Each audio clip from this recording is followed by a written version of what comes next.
Hello everyone, how are you?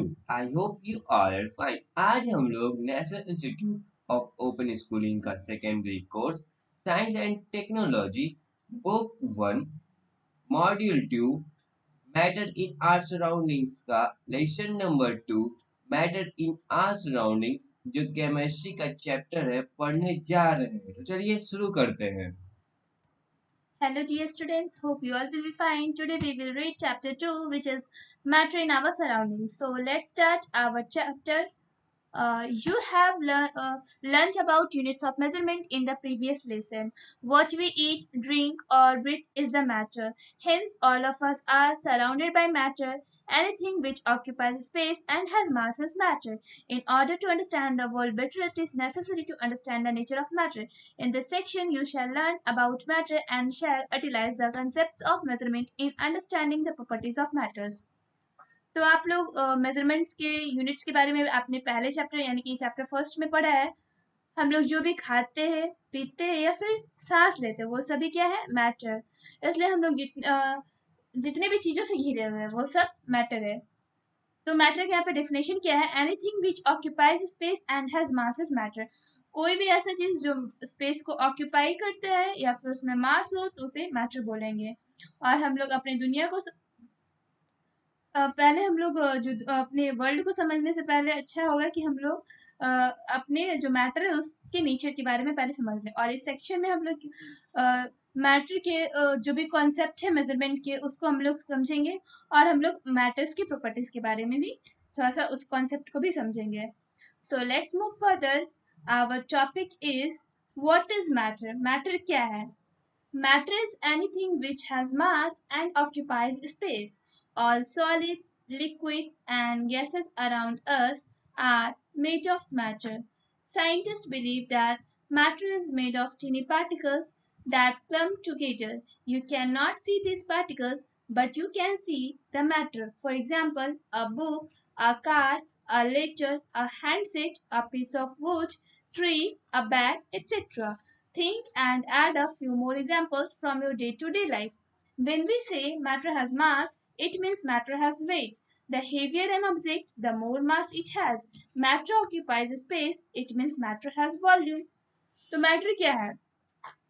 Matter वो चीज है, कोई भी ऐसा चीज जिसमें मास हो और उसमें स्पेस को ऑक्यूपाइज करने की कैपेबिलिटी हो उसे मैटर बोलेंगे। जितने भी सॉलिड्स, लिक्विड्स या गैस हमारे चारों ओर है वो सब मैटर के बने होते हैं। और जो साइंटिस्ट है वो क्या बिलीव करते हैं कि जो मैटर है वो बहुत सारे पार्टिकल्स से मिल के बने हैं जो कि एक दूसरे से क्लम्प है, एक दूसरे से चिपके हैं। और आप इस पार्टिकल्स को नहीं देख सकते लेकिन आप मैटर को देख सकते हो। एग्जाम्पल के लिए book, car, letter, handset, piece of wood, tree और बैग।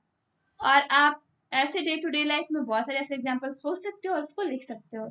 हम लोग जब कहते हैं कि जो मैटर है उसका मास होता है, इट मीन्स जो मैटर है उसका वेट होता है। जैसा एक ऑब्जेक्ट भारी होगा वैसे उसका उसमें ज्यादा मास होगा। और जो मैटर है वो स्पेस को ऑक्यूपाइज करता है, इट मीन्स मैटर के अंदर वॉल्यूम है। A substance is a pure kind of matter having only one kind of constituent particle, atom, or molecule. Water, iron, gold, copper, aluminium, and oxygen are examples of substances. All substances are matter, but all forms of matter are not substances. You must be wondering how this is possible. Well, a substance is a pure form of matter, that is, it is the same throughout. Let us take the examples of soft drinks and soil. In what category you would put them? They are not single substance, but they are mixture of substances.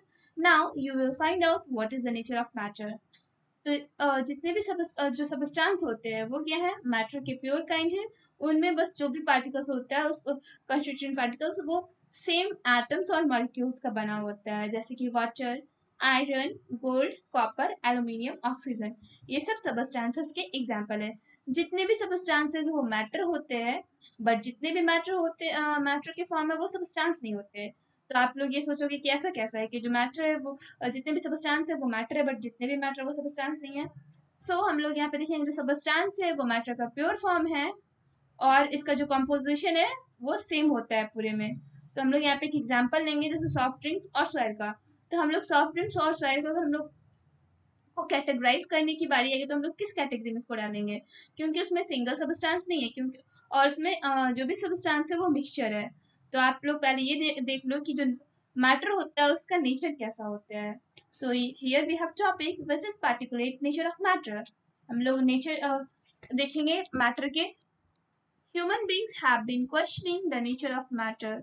In ancient times, there were two different views about it. One school of thought believed that if we take a piece of matter, for example stone, and break it into smaller pieces and break these smaller pieces into still smaller pieces, the process can be repeated any number of times. This would happen because matter is continuous and its piece of any size can be broken or subdivided into smaller pieces. Greek philosophers Plato and Aristotle belong to this school of thought. तो जो human beings था उनके मन में ancient time से, बहुत ही पुराने time से क्या क्वेश्चन अराइज हो रहा है कि मैटर का नेचर कैसा है।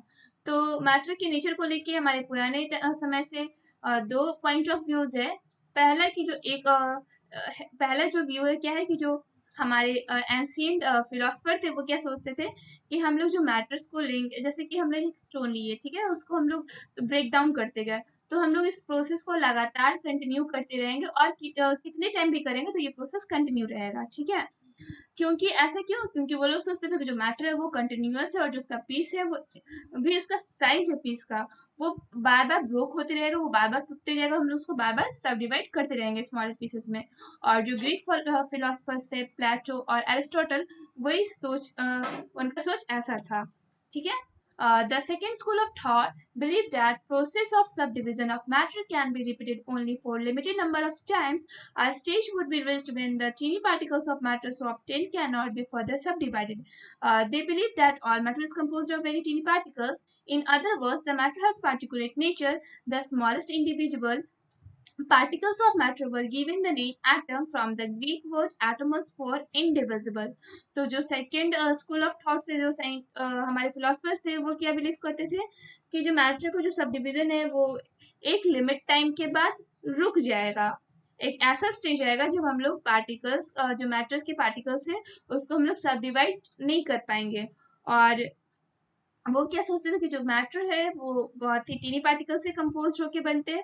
दूसरे वर्ड में कह सकते हो जो मैटर है उसका जो नेचर है वो पार्टिकुलेट है। और ये जो स्मॉलेस्ट इंडिविजुअल पार्टिकल्स जो हम लोग गेन किए मैटर को तोड़ने के बाद, तो उसे एटम बोला गया। और जो एटम किससे लिया गया है, किस वर्ड से, ग्रीक वर्ड से एटोमस। और इसका एटोमस का मीनिंग क्या है, इनडिविजिबल, मीन्स उसको हम लोग फिर उसको डिवाइड नहीं कर सकते हैं। Indian philosopher Kannad and great philosopher Lysippus and Democritus belong to this school of thought. The term atom was coined by Democritus. Today, the idea of atom has changed since it was first proposed. The modern idea of atom originated with John Dalton in 1803.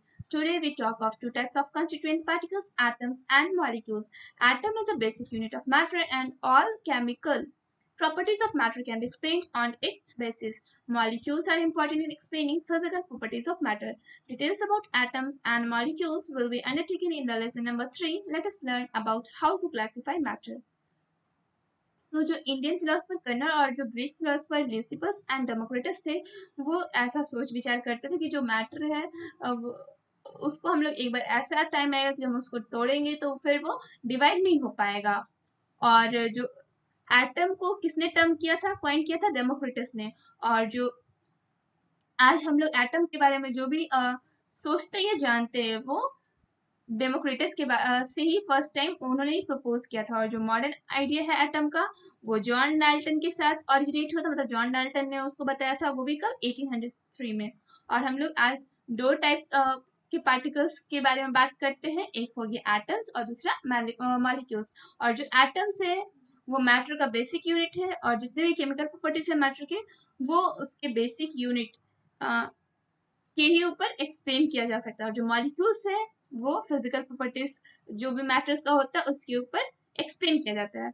हम लोग जो molecules का जो study करेंगे detail, वो हम लोग lesson number 3 में करेंगे, लेकिन हम लोग अभी यहाँ पे देखेंगे कि मैटर को क्लासीफाई कैसे किया जाता है। So before proceeding we have in text question 2.1 solve this questions. Here we have states of matter.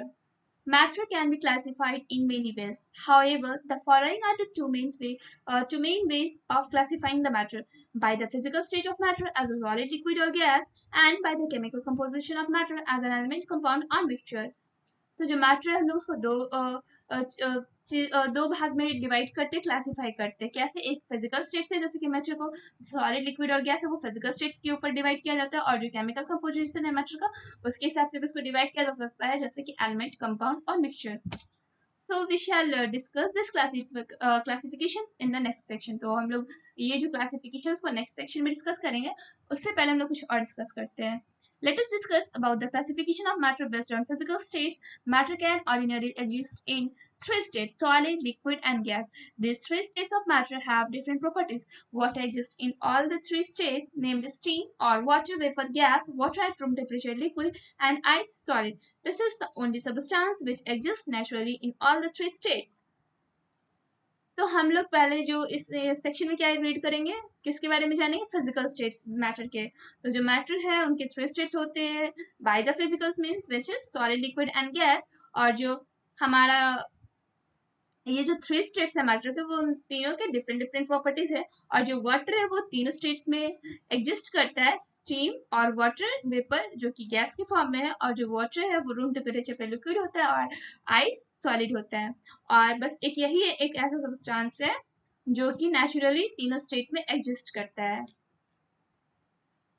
The characteristic properties of different states of matter depend on intermolecular forces. The forces holding molecules together are called intermolecular forces.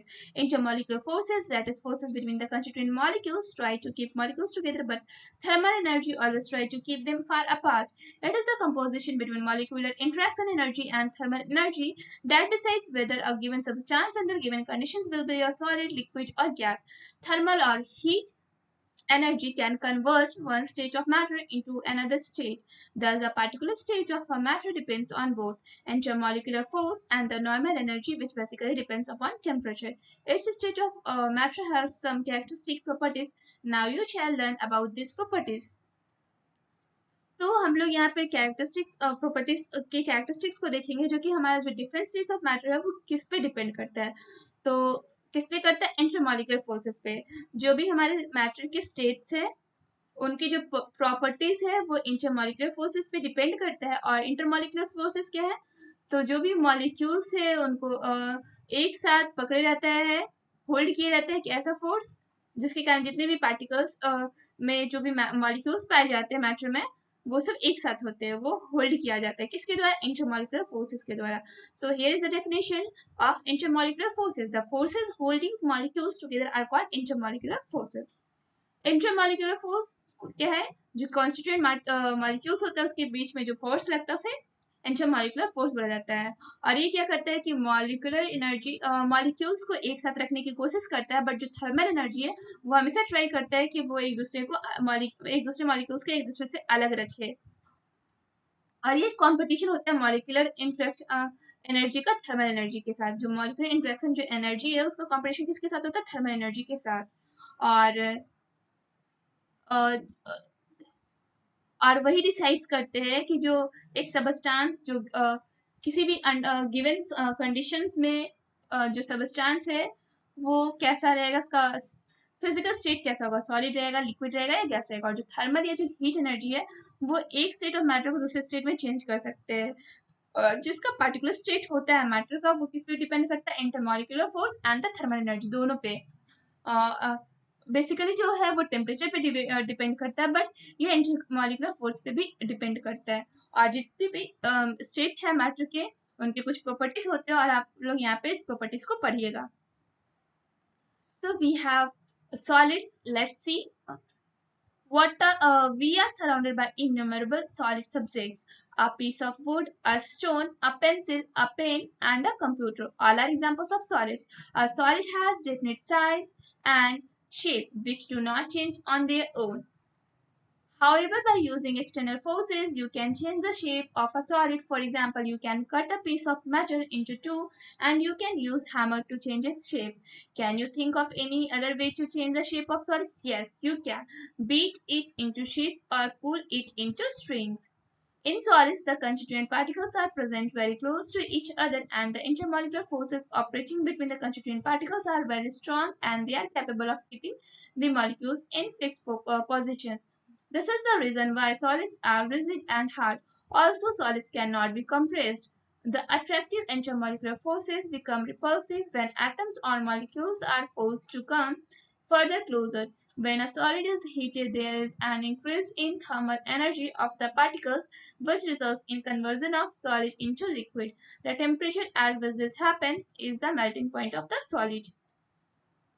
तो हम लोग असंख्य solid जितने भी objects होते हैं हम लोग उससे घिरे हुए होते हैं, जैसे कि लकड़ी का टुकड़ा हो गया, फिर स्टोन हो गया, पेंसिल हो गया, पेन हो गया, कंप्यूटर हो गया, जितने भी एग्जाम्पल वो सारे सॉलिड्स के हैं।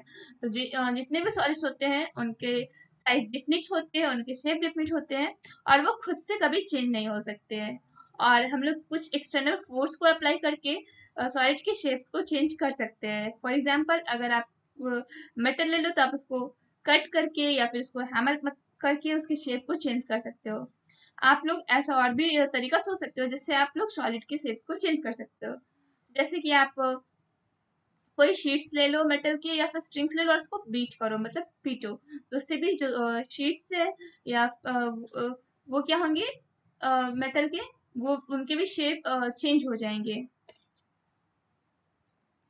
और जो सॉलिड्स होते हैं उनमें जो कांस्टिट्यूएंट पार्टिकल्स प्रेजेंट होता है वो एक दूसरे के बहुत ही करीब में प्रेजेंट होता है, उनके बीच में स्पेस नहीं होता है। और जो इंटरमोलिकुलर फोर्स होता है वो कांस्टिट्यूएंट पार्टिकल्स को बहुत ही स्ट्रांगली फिक्स करके रखता है, फिक्स पोजीशन पे बनाए रखता है। और इसमें यही रीजन है कि जो सॉलिड्स है वो रिजिड होते हैं और हार्ड होते हैं, और जो सॉलिड्स उनको कंप्रेस्ड नहीं किया जा सकता है। और जो अट्रैक्टिव जो इंटरमोलिकुलर फोर्सेस है सॉलिड्स के, वो रिपल्सिव हो जाते हैं जब जो एटम्स या मॉलिक्यूल्स है उनके अंदर जो फोर्स लगाए जाते हैं वो कहीं बाहर से लगाए गए हो। जैसे कि वेन सॉलिड, जब सॉलिड को हीट किया जाए तो उसमें जो थर्मल एनर्जी है वो राइज होगा, जो पार्टिकल्स है वो क्या होगा, उनका धीरे धीरे पार्टिकल्स में चेंजेस आने लगेंगे और जो सॉलिड है वो लिक्विड में कन्वर्ट हो जाएगा। और जिस टेम्परेचर पे ये चीज होता है उसे बोलते हैं melting point of that solid. Okay, now we have the topic which is liquids. Water is a liquid, mustard oil and kerosene oil are other examples of liquid. Can you think of some more examples? A liquid has a definite volume. However, a liquid does not have a definite shape. It takes the shape of its container. A liquid can flow. You can pour a liquid or spill it. Can you spill a solid? Liquids have properties intermediate between solids and gases. The intermolecular forces in liquids are weaker than solids but stronger than gases. In liquids, the constituent particles do not occupy fixed position as in solids, but they have freedom of movement as in gases. In liquids, intermolecular forces are stronger than those of gases. The constituent particles, atoms, and molecules in a liquid can break away from each other and get attracted while approaching the other molecules. Like in solids, the intermolecular forces become repulsive when an attempt is made to bring the molecules closer by applying pressure. This is the reason why pressure does not have much effect on volume of liquids. पानी liquid होता है, जो mustard oil मतलब कि जो सरसों का तेल होता है वो भी लिक्विड होता है, केरोसिन ऑयल जो मिट्टी का तेल होता है वो भी एग्जाम्पल्स है लिक्विड के। तो आप और भी एग्जाम्पल सोच सकते हो एग्जाम्पल्स लिक्विड के, जैसे कि जूस हो गया, कोल्ड ड्रिंक्स हो गया, मिल्क हो गया, ये सारे किसके एग्जाम्पल है, लिक्विड के। और जो लिक्विड होते हैं उनके डिफिनिट वॉल्यूम होते हैं, लेकिन लिक्विड के खुद के डिफिनिट शेप नहीं होते हैं, वो जिस कंटेनर में डाले जाए वो उसका शेप ले लेते हैं। और लिक्विड फ्लो कर सकता है, हम लोग जब लिक्विड को एक कंटेनर से दूसरे कंटेनर में डालते हैं तो वो स्पिल करता है, फ्लो करता है। हम लोग सॉलिड को स्पिल नहीं कर सकते। यहाँ पे question, can you spill a solid? No, we can't spill a solid. हम लोग सॉलिड को स्पिल नहीं कर सकते हैं। और लिक्विड्स का जो प्रॉपर्टीज है इंटरमीडिएट जो सॉलिड्स और गैसेस के बीच का है। इट मीन जो इंटरमोलिकुलर फोर्स है लिक्विड का वो सॉलिड से वीक है लेकिन गैसेस से स्ट्रांग है। और जो लिक्विड्स है उनमें जो कॉन्स्टिट्यूएंट पार्टिकल्स है वो फिक्स पोजीशन को ऑक्यूपाई नहीं करते हैं जैसे कि सॉलिड्स करते हैं, बल्कि उनके अंदर फ्रीडम होता है गैसेस के मूवमेंट की। जैसे गैसेस में जो कंस्टिट्यूएंट पार्टिकल्स मूव करते रहते हैं वैसे लिक्विड्स के भी कंस्टिट्यूएंट पार्टिकल्स मूव करते रहते हैं। और जो लिक्विड्स है उनके जो इंटरमोलिकुलर फोर्स है वो स्ट्रांग होते गैस से, ठीक है। गैस से जो लिक्विड के इंटरमॉलिक्यूलर फोर्सेस होते हैं वो स्ट्रांग होते हैं, और जो कंस्टिट्यूएंट पार्टिकल्स होते हैं एटम्स और मॉलिक्यूल्स लिक्विड के, वो ब्रेक किए जा सकते हैं, एक दूसरे के से दूर लाए जा सकते हैं, या फिर एक दूसरे के नजदीक, मतलब कि अट्रैक्ट करवाया जा सकता है। कैसे करवाया जा सकता है? तो मॉलिक्यूल्स को अप्रोच करके। जैसे कि सॉलिड्स में क्या है, जो इंटरमॉलिक्यूलर फोर्स है वो कब रिपल्सिव होता है? जब हम लोग उसमें बाहर से कोई प्रेशर लगाते हैं तब। यही जो एक कारण है जिससे जो लिक्विड्स होते हैं उनके ऊपर प्रेशर को कोई भी इफेक्ट नहीं पड़ता है। So we have another topic which is gases. We cannot see gases, but they are all around us. We can feel the presence of air when the wind blows. The wind is moving air and is a mixture of many gases like oxygen, nitrogen, argon, carbon dioxide, and others. A gas occupies the entire volume of the container, irrespective of its size. In gases, molecules move freely because the intermolecular forces are very weak and are unable to keep the gas molecules together in bulk. The molecules remain far apart from each other due to weak molecular interactions. Since molecules are far away from each other in gases, they can be brought closer when pressure is applied. This is the reason why gases are highly compressible. We can compress a gas only up to a certain limit. Beyond this limit, repulsion between gas molecules becomes very high. Temperature also affects the volume of the gases. When temperature increases, volume of the gas also increases. For example, when a closed container is heated, it blasts due to rapid increase in volume. तो हम लोग जो gas है, हम लोग वो हमारे चारों ओर है, और हम लोग गैस जो एयर है उसको हम लोग उसके प्रेजेंस को फील कर सकते हैं, बट हम लोग उसको देख नहीं सकते, क्योंकि जब विंड ब्लोज करते हैं तो हम लोग उसकी फीलिंग प्रेजेंस को फील कर सकते हैं, और हम लोग गैसेस को तो हमारे चारों ओर, बट उसे हम लोग देख नहीं सकते। और विंड क्या है? वो मूविंग एयर है और मिक्सचर है किसके? बहुत सारे गैसेस का, जितने जैसे कि oxygen, nitrogen, argon, carbon dioxide और भी बहुत सारे गैस है, उसका मिक्सचर कौन है? एयर, ठीक है।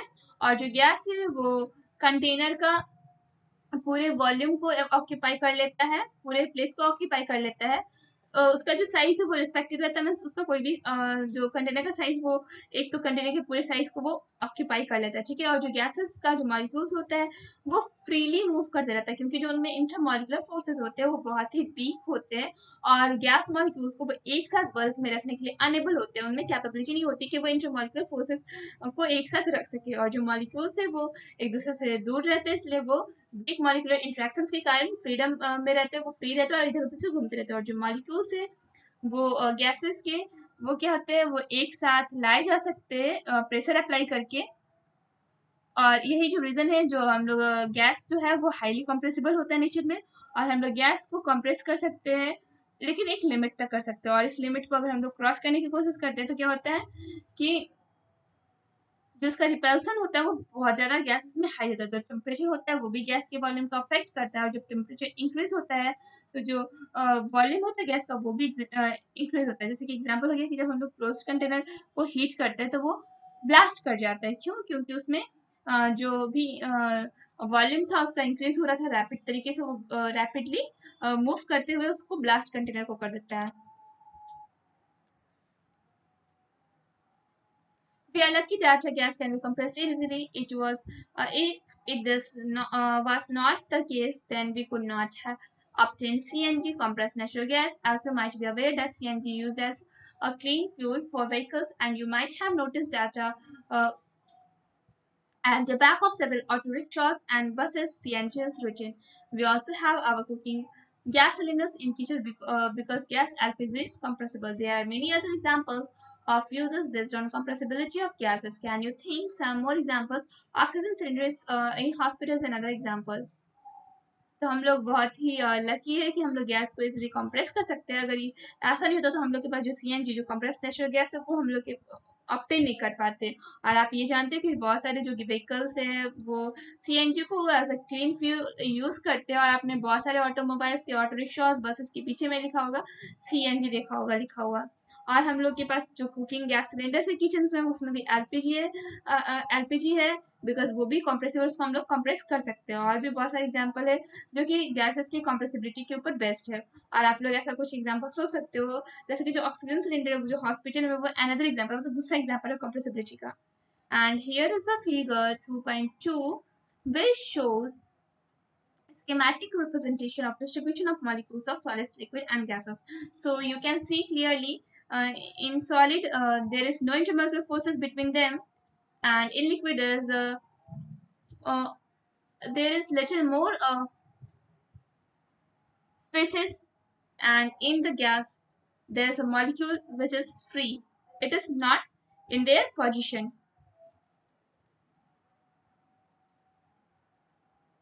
So here is the table 2.1 which shows different characteristics of three states of matter. तो इन जो थ्री स्टेट्स ऑफ मैटर है उनके डिफरेंट कैरेक्टरिस्टिक्स को यहाँ पे शो किया गया है.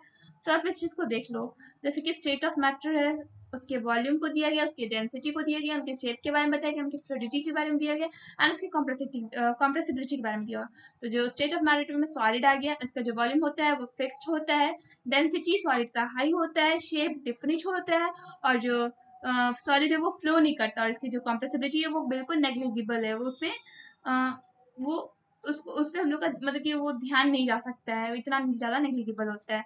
और जो स्टेट ऑफ मैटर में लिक्विड हो गया, जो उसके वॉल्यूम फिक्स्ड होते हैं, बट इनका जो डेंसिटी होता है वो सॉलिड से के कंपेयर में लो होता है, और इसके जो डिफरेंट शेप नहीं होते हैं, और ये कंटेनर की शेप को ले लेता है, और जो इसकी फ्लूइडिटी है वो स्मूथली फ्लो करता है, और इसकी जो कंप्रेसिबिलिटी है वो थोड़े से स्लो है, मतलब कि वेरी स्मॉल, बहुत ही कम है. और जो गैस है उसके जो वॉल्यूम होते हैं वो फिक्स्ड होते हैं, फिक्स्ड नहीं होते हैं, और जो डेंसिटी है वो भी लो होते हैं, और इनकी जो डिफरेंट शेप है वो भी नहीं होते, और ये भी स्मूथली फ्लोज करते हैं, और ये जो हाईली कॉम्प्रेसिबल होते हैं. ठीक है. So here is the in-text question 2.2. Try to solve all these questions. Effect of temperature and pressure on states of matter. Have you ever thought what happens if a solid substance is heated? When heat is applied to a solid, it expands. This expansion is very small. In fact, our receiving thermal energy, particles, atoms, or molecules vibrate more rapidly in their position and take up more space. If particles become more energetic on further heating, they leave their fixed position and the solid melts. Once a solid becomes liquid, it can be poured into a container. As you learned earlier, a liquid takes the shape of the container in which it is poured. Particles in the liquid state are free to move. तो आप लोगों ने कभी सोचने की कोशिश की है कि जो सबस्टांस है सॉलिड, उसको जब हम लोग हीट करते हैं तो क्या होता है? तो हम लोग जब हीट करते हैं सॉलिड को तो वो एक्सपैंड करता है, और जो एक्सपैंड होता है वो जो एक्सपेंशन होता है वो थोड़ा स्मॉल होता है, और अगर वो बार बार थर्मल एनर्जी को रिसीव करे तो जो पार्टिकल्स होता है वो वाइब्रेट करने लगता है रैपिडली, बहुत ही क्विकली करता है. वो अपने पोजीशन को क्या करता है, उसमें अपने पोजीशन में स्पेस बनाने लगता है, और जो पार्टिकल्स है वो ज़्यादा एनर्जेटिक हो जाते हैं क्योंकि हीट कर रहे हैं हम लोग होते हैं, तो वो अपने फिक्स पोजीशन को धीरे धीरे छोड़ने लगता है, और वो सॉलिड जो है वो मेल्ट होने लगता है, धीरे धीरे पिघलने लगता है, और एक बार जो सॉलिड है वो लिक्विड में कन्वर्ट हो जाता है तो हम लोग उसको किसी भी कंटेनर में पोर कर सकते हैं. As you know we can pour the we can spill the liquids and we can spill the liquids. So when solids change in liquids, so we can spill the solids in any container. So आप लोगों ने पहले पढ़ लिया कि जो liquid है वो कंटेनर के शेप को ले लेता है, जिसमें हम लोग डालते हैं जो पार्टिकल्स है लिक्विड के, वो उसके जो स्टेट होते हैं कैसे होते हैं, वो फ्रीली मूव करते हैं. ठीक है. Now let us see what happens when a liquid is heated. On receiving heat, thermal energy, a liquid is converted into a gas. This happens because the kinetic energy of the particles becomes so high that they can overcome the intermolecular force within the liquid. Therefore, liquid is converted into gas vapor. अब हम लोग यहाँ पे देखेंगे कि जब liquid को हम लोग हीट करते हैं तो क्या होता है. तो वो क्या करता है कि वो थर्मल एनर्जी जो लिक्विड है वो कन्वर्ट हो जाता है थर्मल एनर्जी, जब उसको लगता है, जब वो हीट उसको लगता है तो ठीक है, वो थर्मल एनर्जी उसको बोलते हैं हीट को, तो वो लिक्विड गैस में कन्वर्ट होता है. ये क्या होता है, इसमें जो काइनेटिक एनर्जी है वो पार्टिकल्स को हाई अपने फिक्स पोजीशन से उसको और भी ज़्यादा मूव कर देता, मतलब लिक्विड में तो ऐसे भी फिक्स पोजीशन नहीं होते हैं. ठीक है. और जब उसको थर्मल एनर्जी जब उसको मिलता है तो क्या होता है कि वो जो पार्टिकल्स वो रैपिडली पूरा मूव करने लगते हैं, और वो क्या करते हैं, जो इंटरमोलिकुलर फोर्स होते हैं वो लिक्विड के वो और ज़्यादा एक दूसरे का पार्ट आता है, बहुत ज़्यादा फार आ जाते हैं, और ये जो लिक्विड है वो वेपर में या गैस में चेंज हो जाता है. And here's the figure 2.3 which shows interconversion of states of matter. So when we increase the temperature, solid becomes liquid and liquid becomes gas. And when we decrease the temperature, gas converts into liquid and liquid convert into solid. When a gas is heated, kinetic energy of the particles increases. They move more freely and at much higher speed. Intermolecular distance also increases and the volume of the gas increases. If pressure is kept constant, do you know what happens when a balloon filled with air is brought near fire? तो जब gas को heat करते हैं तो वो kinetic energy जो particles होते हैं उसके इंक्रीज कर जाते हैं, काइनेटिक एनर्जी पार्टिकल्स के वो इंक्रीज करने लगते हैं और वो ज़्यादा फ्रीली वो मूव करने लगते हैं और पहले से ज़्यादा हाई स्पीड से। और जो इंटरमॉलिक्यूलर डिस्टेंस होता है वो भी इंक्रीज हो जाता है और जो वॉल्यूम होता है गैस का अगर इसका इंक्रीज होगा तो जो प्रेशर है वो भी कॉन्स्टेंट क्या है, अगर उसका प्रेशर कांस्टेंट रहा, ठीक है, तो उसका जो वॉल्यूम है वो इंक्रीज करने लगा। और जो जानते हो आप ऐसा क्यों क्यों होता है, क्योंकि आप ऐसा देख सकते हो जो बैलून है उसको हम लोग एयर के पास से फिल्ड कर दिए, ठीक है, उसके बाद उसको फायर के पास आएंगे तो क्या होगा, आप सोचो। अगर आप इस चीज़ को एक्टिविटी के तौर पे भी कर सकते हो कि आप एक बैलून में हवा भर लो, उसके बाद उसको फायर के पास ले जाके देखो कि क्या होता है। A pure solid turns to liquid at a fixed temperature, or in other words, conversion of pure substance from solid to liquid takes place at one particular temperature. This particular temperature is called melting point of that particular solid substance. Similarly, when the liquid cools down, it converts into solid at a particular temperature. This temperature is called freezing point of that particular liquid substance. The temperature at which a liquid boils and is converted into gas is boiling point of the liquid. जो solid जो pure होता है, ठीक है ना, वो liquid में change होता है। जो प्योर सॉलिड होता है वो लिक्विड में चेंज होता है फिक्स टेम्परेचर पे। और अदर वर्ड में कह सकते हैं कि जो प्योर सब्सटेंस होता है वो सॉलिड से लिक्विड में वो चेंज होता है पार्टिकुलर टेम्परेचर पे। और जो पार्टिकुलर टेम्परेचर होता है उसको मेल्टिंग पॉइंट बोलते हैं उस पार्टिकुलर सॉलिड सब्सटेंस के। सिमिलरली जब लिक्विड कूल्स होता है तो वो क्या होता है कि सॉलिड में कन्वर्ट हो जाता है पार्टिकुलर टेम्परेचर पे, और इस टेम्परेचर को क्या बोला जाता है, फ्रीजिंग पॉइंट। जो भी उस लिक्विड सब्सटेंस का होगा, ठीक है। और जो टेम्परेचर है जिस पर लिक्विड बॉयल्स होता है और वो गैस बन जाता है तो उसे पॉइंट ऑफ दैट लिक्विड बोलेंगे।